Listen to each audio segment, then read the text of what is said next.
Hello everyone, Ed from Paranormal Inc. Ohio here, back at it again with another podcast episode. Tonight's true crime podcast episode is going to be just as bad as last week's.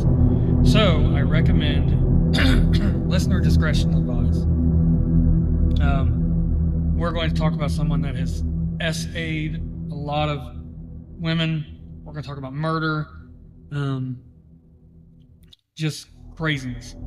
So tonight's episode is about Harvey the Hammer Harvey Carignan, who is also known as the One-Ad Killer.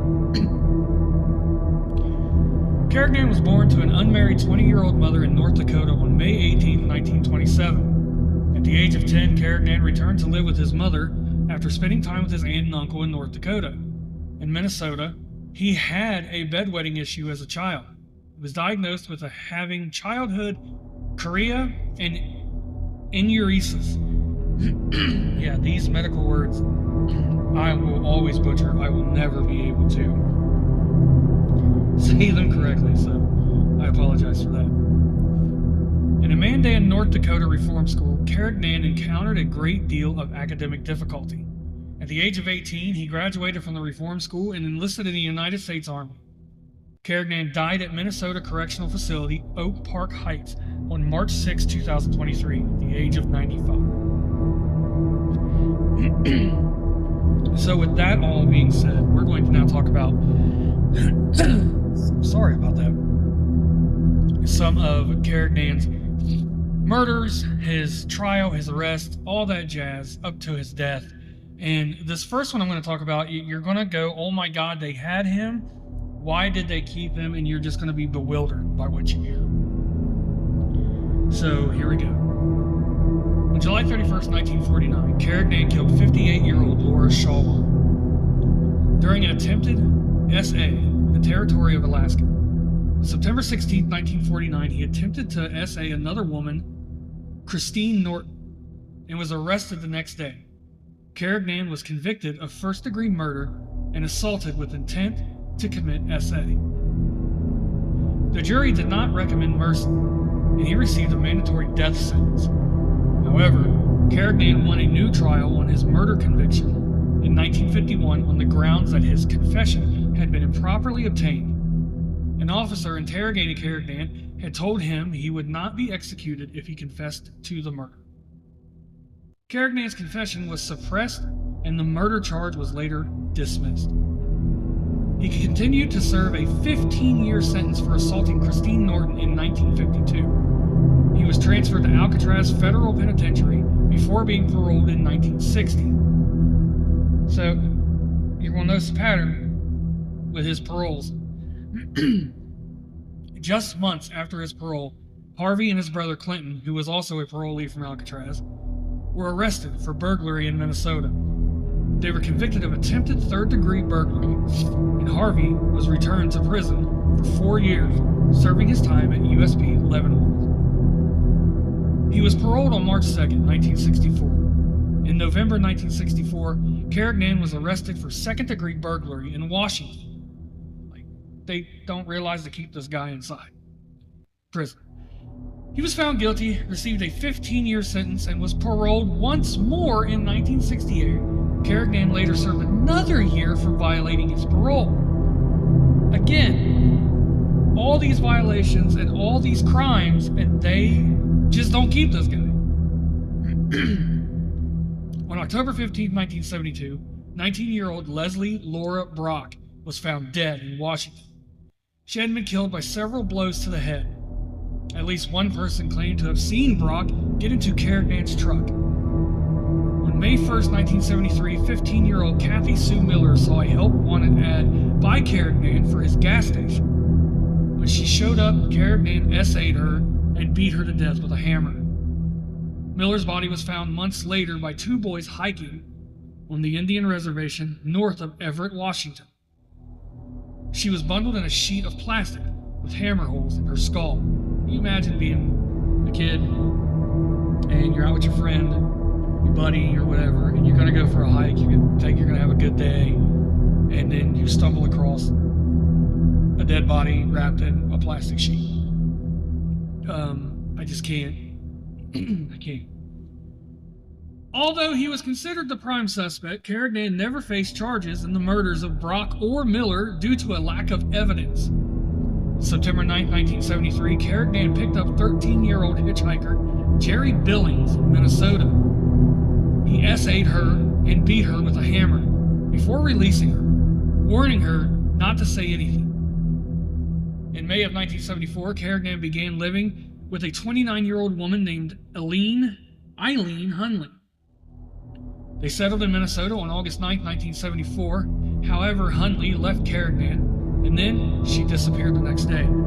Her body was found about 5 weeks later. Hunley's skull had been imploded by blows to the head, and she had been essayed with a tree branch.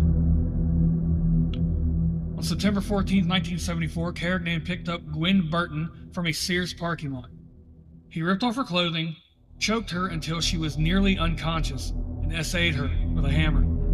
Afterwards, Carignan dumped Burton in a field, but she survived and was able to find help. On September 18, 1974, Carignan picked up teenage girls Sally Versoy and Diane Flynn. He forced the two to perform sexual acts on him and beat them if they did not follow his commands. Versoy and Flynn escaped when Carignan stopped for gas. On September 20, 1974, 18-year-old Catherine Schultz disappeared.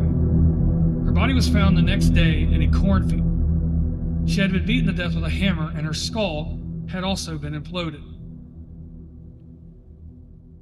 Carignan was arrested on September 24, 1974. He was charged with attempted murder and aggravated sodomy. Carignan pleaded insanity, claiming God had ordered him to kill whores and harlots. Can you just imagine? God would tell someone to do that. Yet his defense failed, and in 1975, he was found guilty on both charges. After his conviction, Carignan had a mental evaluation and was diagnosed with antisocial personality disorder. Months later, he was found guilty of indecent liberties, sodomy upon a child, and 2 additional counts of aggravated sodomy. Carignan was sentenced to a total of 60 years in prison. Afterwards, he was indicted on murder charges for killing Schultz and Hunley. Carignan pleaded guilty to second-degree murder for killing Schultz and received a 40-year sentence.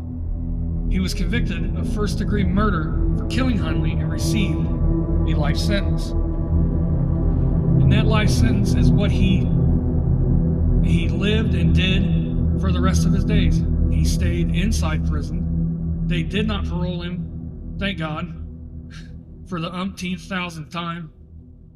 And then on March 6, 2023, at the age of 95, Carignan passed away, ending a horrible legacy of hate, murder, and just evil. This is another case of a man that just has no care or regard for anybody, especially women. He views them as something that he can just do whatever he wants with, and then throws them away. But he rotted the rest of his days in prison. I want to send my condolences out to the families of the victims, and I know that a life sentence in prison is not going to bring back your loved ones, but at least he rotted there. And I know that the other inmates probably had a lot of, they probably did a lot of essaying themselves to him, because they do not like, a lot of them do not like rapists and child abusers. So I worked in a prison. I saw it. So with that being said, I'm not going to say I'm not happy that, that he's still alive. Yeah, I'm pretty happy that he's dead. And that's where he deserves to be. So thank you guys for coming for another true crime podcast on the Paranormal Inc. Ohio podcast.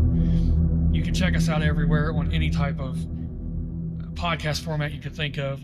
Go to paranormalincohio.com, which will take you straight to our business page. There you can see some old investigations, paranormal investigations, some paranormal podcasts, some true crime podcasts. True crime podcasts are new. I enjoy true crime. Me and my wife absolutely love watching it. And I put a couple on there that has had paranormal instances in it where spirits have come back and helped investigators find their killers. So those are also on there too.